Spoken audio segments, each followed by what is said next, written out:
Welcome back to it, guys. In our morning show, your Wednesday edition, where I'm excited to continue the conversation because we know that TKR is getting ready to represent as the CPL is about to kick off, well, or matches here in Trinidad with the TKR as early as tomorrow. So, yesterday we started the conversation as we continue to support women in the cricket field. And this morning we have the pleasure of being joined by current captain Deandra Dottin, as well as coach, and as I was saying, coach man, Mr. Robert Samuel, both of the TKR on the Now Morning Show. So good morning and welcome, ladies and gentlemen. Good morning. I know that we are interrupting trading time, but we have to have the conversations because after we've seen the Men's Cricket World Cup have such a tremendous bit of support and excitement, all the verve and the support behind it, we want the same energy for women's cricket.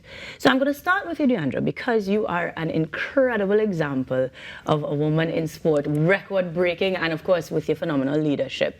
How did you decide cricket is the sport I'm going to go into? I started playing in the village where I live with my brothers and the guys around the neighborhood. But I was also in athletics at first. So there's this lady named Pamela Levine that invited me to Barbados training. So, well, my mom wasn't too keen about it, but then I just snuck out and went. And from there, I just grew a more liking in it. And at the end, I had to make a choice between athletics and cricket because they were started a clash towards the Carifta, and then when I started to go on tours of Barbados, and then I made the West Indies team as well. So I made a choice and I went with cricket. And like what you say, like, you know, I just made a choice and I went with cricket. Do you think, though, the fact that you started playing amongst boys or men made an impact on your abilities altogether? Because I imagine they wouldn't have been soft on you. You know, I definitely think it did. Because I also played with the guys back home in Barbados, Yui, alongside Pedro Collins and those fellas. I think that it made me a bit more stronger and a little rough too as well. So it definitely impacted really well on my cricket. Now, Coach, you can speak to the comparisons that we're making here because a lot of the times in sport, or generally, you will see that there is a lesser assumption of women altogether because of strength and power. And in terms of performance, how would you describe not just Deandra, but the women on the cricket team athletically? Good morning. Good morning. Thanks for having me. Happy to be here. I think the women's cricket has grown in the last 5 years. I think after COVID, before COVID, we weren't paying attention to women's cricket, and since then it has grown leaps and bounds all over the world, and people are now paying attention. It is exciting to watch the women play. You get everything as the men get. Everything. You get the sixes, you get the fours, you get excitement, you get the tears, you get the joy, you get the blood, sweat and tears as it goes. So it has grown leaps and bounds. The people in charge of cricket, ICC, they have recognized that too, and they have tried to bring it on par with the men. So it has grown regionally, it has grown internationally, and to watch women's cricket is very, very exciting. Feeling the excitement, man, and I like that. But that means that the training is on par as well, then? Yes, it is. This is international cricket, and we are seeing international stars that are coming here. You mentioned Deandra is here, captain, first woman to score 100 in T20 cricket. Now to score 100 in T20 cricket is no small feat. And for a woman to do it, it is even greater. And since then, we have others who have done it also. And we have stars that are coming, stars that are going. Haley Matthews, captain of the West Indies team, is also on show. Meg Lanning was supposed to be here, but unfortunately, incident happened and she won't be. But we have stars that are coming out, and we are asking the people to come out and watch cricket, watch women's cricket, and see and feel the excitement of women's cricket. And it's as exciting as the men in terms of this is TKR, so come out and support TKR. We're definitely feeling that excitement, but one of the words that he kept using was stars. And I mean, the reality is you are a star player. But what does that mean to you? What would you describe as your strongest quality beyond your leadership of the team itself? As a player, what do you think is your biggest star quality? To be honest, I think my biggest star quality is determination. I always want to do well.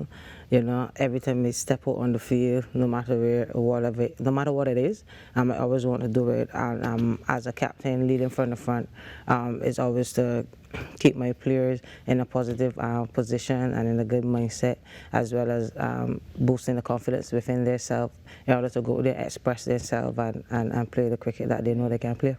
I love that you are actually thinking about that mental health aspect of things, the mentality that they have going out on the field. Definitely some leadership qualities there, but still, were you at all surprised when you were dubbed captain for the team? To be honest, no, because they wanted three of us to be the face of the WCPL. I was just even excited more of us having this this franchise in the Caribbean, right. Especially for the international West Indies players, and for the younger players that might not even have the opportunity to at least represent their country. Right. They might be a showcase of their talent in the nets, and they have the opportunity to be an emerging player or to be grabbed in the draft, you know. Right. So it's really good. Excitement all around. Yeah. And Coach, I see you emphatically nodding because I imagine you echo the sentiments of seeing those younger players on display in the region. Yes, it is very important. And as I mentioned earlier about the women's tournament growing, young players did not. Deandra did not when she started out, using Deandra as an example, when she started out to play against internationals, unless you make the West Indies team. Mm-hmm. But now we're seeing younger players who are playing under 19s.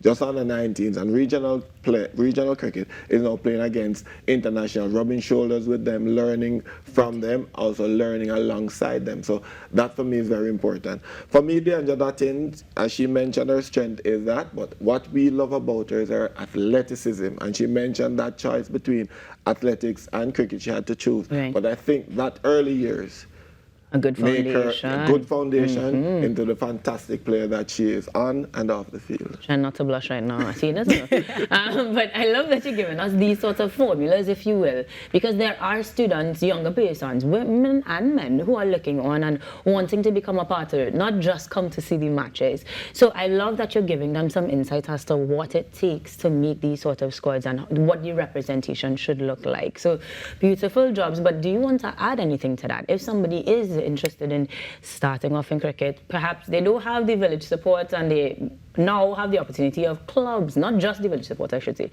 but now they have clubs that they could join and that sort of thing. What are some of the things that you keep as your personal formula to make sure that you succeed or are an exemplary player? To be honest, like, not much get the opportunity, but when they do get the opportunity, I suggest that they grab that opportunity. You know, they, like, as I say, once you have that drive and determination, you know that, yeah, this is cricket I want to play. These are players that I want to one day meet or play alongside. So I mean, like, once you have that opportunity and you get that opportunity, you go for it. Even if you don't have it, then you find a way to, like, even contact somebody, or if you know somebody that knows somebody, get in that contact. Follow on Instagram, that kind of vibe. In order to get. I like that. Yeah. And what I will add to Deandra is saying is the professional aspect of it. Years ago, you played cricket for the love of it, but now it can be a professional. You can live a good quality of life playing cricket, and after cricket, it can become a profession. So I'd encourage everyone, young ladies, to get involved, to play cricket. It can be a career.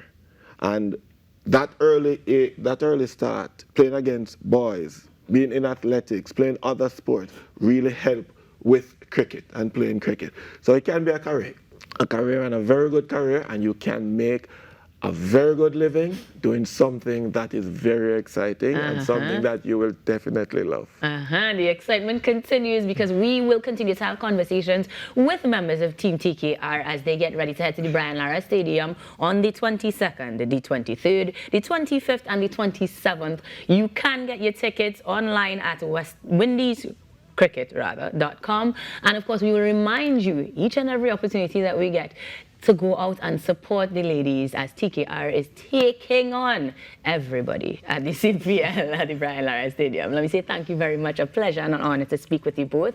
Deandra Dottin, the captain of TKR, and our coach, Robert Samuel, as well, joining us here on the Now. And we take a break while I learn how to play some cricket and make a different career. We'll be back, guys. And